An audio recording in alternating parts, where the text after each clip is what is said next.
Mindset নিতে চায়, আর সেই জায়গাতেই এসেছে এই পরিবর্তন। সত্যি বলতে এটা দারুণ খবর, কারণ অভিষেক নায়ের এমন একজন যিনি তরুণ প্লেয়ারদের সঙ্গে খুব সহজে কানেক্ট করতে পারেন। তার মানে এই নয় যে টিমে কাজ শেষ, না ভাই, এখনো কিছু গুরুত্বপূর্ণ জায়গা ফাঁকা আছে। এখনো টিমের মধ্যে দুটো বড় স্পট খালি, একটা বোলিং কোচ আর একটা স্পিন কোচ। আগের বোলিং কোচ ভরত অরুণ এখন আর টিমের সঙ্গে নেই, আর স্পিন কোচ কাল ক্রো চলে গেছেন। তাই এই দুই জায়গা এখন কেকেআরের কাছে অনেক বড় প্রশ্ন হয়ে দাঁড়িয়েছে। শোনা যাচ্ছে বোলিং কোচের জন্য এখন দুটো নাম বেশ জোরে ঘুরছে, একজন হলেন ডেল স্টেন আর অন্যজন জহির খান। ভাবতে পারছো এই দুইজনের মধ্যে যে কোনো একজন এলে টিমের বোলিং ডিপার্টমেন্ট পুরো বদলে যেতে পারে। তবে এটা এখনো পুরোপুরি কনফার্ম না।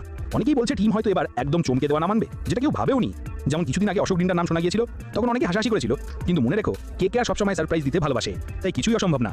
আমার মতে যদি দেশীয় কোচ নেওয়া হয় তাহলে জহির খানই হবে সেরা অপশন, আর যদি বিদেশি নাম আসে তাহলে ডেল স্টেন ছাড়া আর কাউকে ভাবাই যায় না। দুজনেই অভিজ্ঞ, ঠান্ডা মাথার, আর খেলোয়াড়দের সঙ্গে দারুণভাবে কাজ করতে পারেন। যাই হোক, এখন টিম পুরো ব্যাপারটা গোপন রাখছে, হয়তো খুব শীঘ্রই অফিসিয়াল ঘোষণা পাওয়া যাবে, আর তখনই বোঝা যাবে কেকেআর বোলিং কোচ হিসেবে কাকে বেছে নিয়েছে।